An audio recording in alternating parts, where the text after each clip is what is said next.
Oi, gente. Tô passando para comentar uma reportagem que eu vi hoje que dilacerou meu coração. Na verdade, são duas reportagens sobre o mesmo assunto, sobre um episódio que ocorreu. E o episódio, o fato, é que mata o coração, é que dilacera a gente por dentro.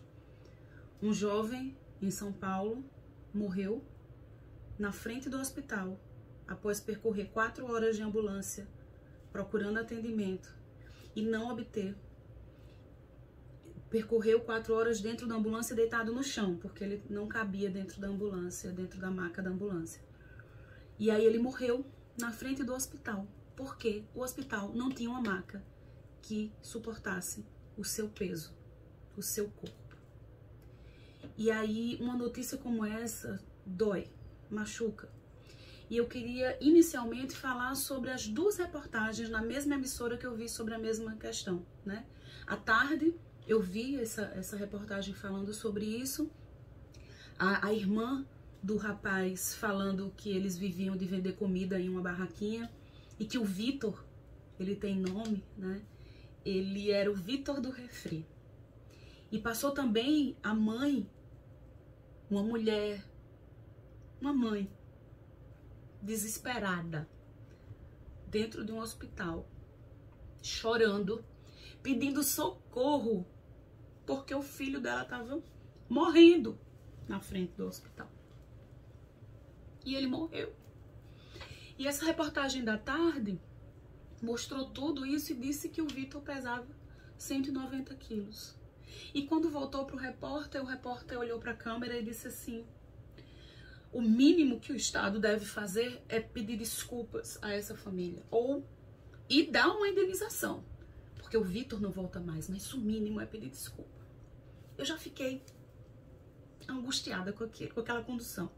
Mas aí à noite, a mesma emissora trouxe a notícia e já para um outro viés. Contou rapidamente a história. E agora já não disse mais que Vitor pesava 190 quilos, mas disse que o hospital não tinha suporte para uma pessoa com mais de 200 quilos.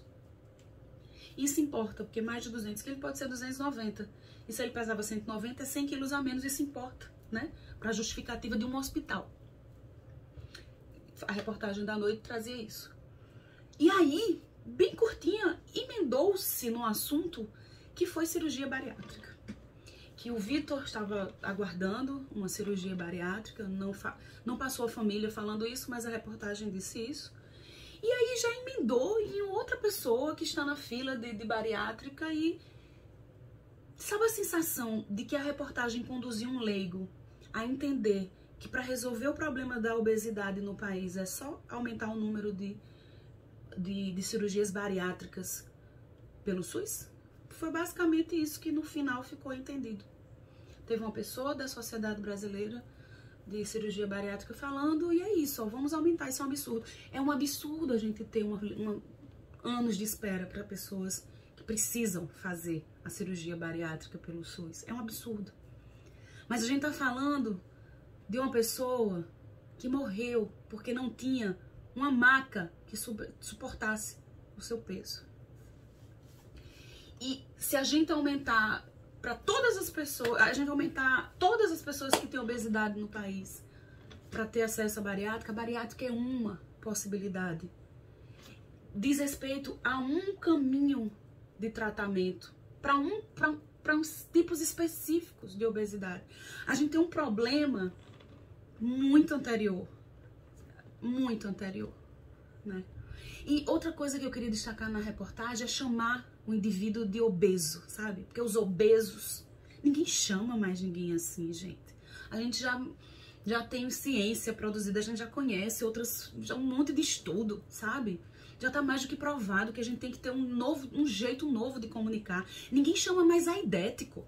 A gente chama a pessoa com portadora do vírus positivo, portadora do vírus HIV. A gente chama as pessoas de hipertensa. A gente chama pessoas com hipertensão. Porque as pessoas não podem ser rotuladas a sua característica, a uma característica. As pessoas não podem ser rotuladas a uma doença. Eu não posso chamar... Eu tenho hipertensão arterial e demorei muito tempo para deixar alguém me chamar de hipertensa. Muito tempo depois eu entendi por quê. Porque eu não sou hipertensa, eu sou Vanille. Eu tenho hipertensão. Hipertensão é um negocinho de nada dentro da minha vida. Por que a gente rotula, né? Então, a reportagem, as duas usou uma linguagem que a gente já superou, né? E, por fim, né, falei sobre o que eu fiquei muito decepcionada, estressada, triste, chateada, sei lá que sentimento é em relação à condução dessas duas reportagens. E aí eu vi alguns comentários nas redes sociais. Olha, quer ver seu dia ficar perturbador? Você leia comentário de pessoas ignorantes na rede social. É pra matar, né? E aí um monte de gente falando assim, olha aí, e os esquerdistas não disse que tinha fome no Brasil? O menino morreu na porta do hospital porque era obeso. Primeiro que é um desrespeito, né? Você justificar, você dar esse tipo de encaminhamento a uma morte, a uma pessoa, a uma família que perdeu uma pessoa, né, querida. Quando a gente tá discutindo fome, a discussão sobre fome não é sobre doar qualquer tipo de calorias para quem não come, né? Porque tem gente que acha que quem tá passando fome tem que comer qualquer coisa. Não.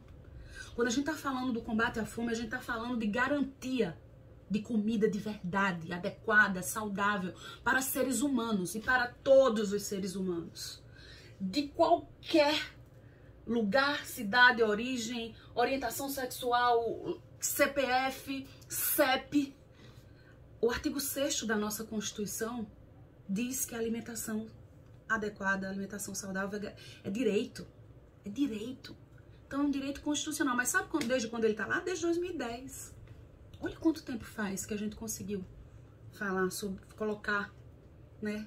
Fazer uma emenda constitucional e botar na Constituição que a alimentação é direito. Falta a gente conseguir fazer isso se efetivar, porque a gente tá com muita gente, sim, passando fome. As calorias, elas não são iguais. E a obesidade, ela não é causada por força porque a pessoa não tem força de vontade. Não é por isso que tem obesidade. Sabe o que é que os estudos mostram? Que a pobreza, a fome e a obesidade se concentram nas mesmas comunidades, nas mesmas sociedades, nas mesmas características, em lugares que estão vulnerabilizados por um sistema que a gente finge que é de sucesso, mas que permite que pessoas estejam passando fome e estejam com o corpo gordo, estejam vivendo com obesidade. Os seres humanos são diversos em formatos, tamanhos, e uma pessoa que está acima de um peso preconizado pode não estar doente. E uma pessoa que está magra pode não estar com saúde. Então isso é muito importante para que não só profissionais da saúde compreendam, mas que toda a sociedade. Tem um monte de estudo mostrando que alguns dos nossos antepassados, por exemplo, tinham dietas ricas em gordura animal. Outras culturas só consumiam vegetal. Mas sabe o que não tinha nesses tempos atrás? Não tinha açúcar refinado, não tinha farinha, não tinha refrigerante e batata frita. A gente não pode perder de vista que o acesso aos alimentos é influenciado por questões culturais, por questões antropológicas, por questões sociais, por questões políticas e por questões econômicas. A gente não pode reduzir a obesidade à falta de força, foco e fé. Tem gente catando lixo para comer que se movimenta para buscar esse lixo com o seu corpo gordo. Aquilo que é dela de verdade, o seu corpo. A gente tá falando de má qualidade dos alimentos, a gente tá falando de falta de acesso à comida boa de verdade. A fome, a desigualdade social, a dificuldade de atuação das políticas públicas contribui para o aumento da obesidade. A gente tem uma política, por exemplo, de impostos que favorece ultraprocessados. Sabia disso? Os mesmos ultraprocessados que o Guia Alimentar do Ministério da Saúde manda evitar. O Guia Alimentar brasileiro, esse, premiadíssimo por conta da sua abordagem, que dentre tantas abordagens interessantes que o guia traz, falando da classificação dos alimentos. Então hoje, dia 6 de janeiro de 2023, Vitor morreu na frente de um hospital por não ter maca que suportasse seu peso. Para essa família, não vai adiantar desculpas indenização ou aumentar o número de bariátrica no país. Para essa família, não. Essa família precisa de justiça. E o Brasil precisa que outras famílias não passem por isso. Vamos estudar, vamos nos apropriar, vamos refletir e pensar juntos e juntas possibilidades de um país melhor. É isso.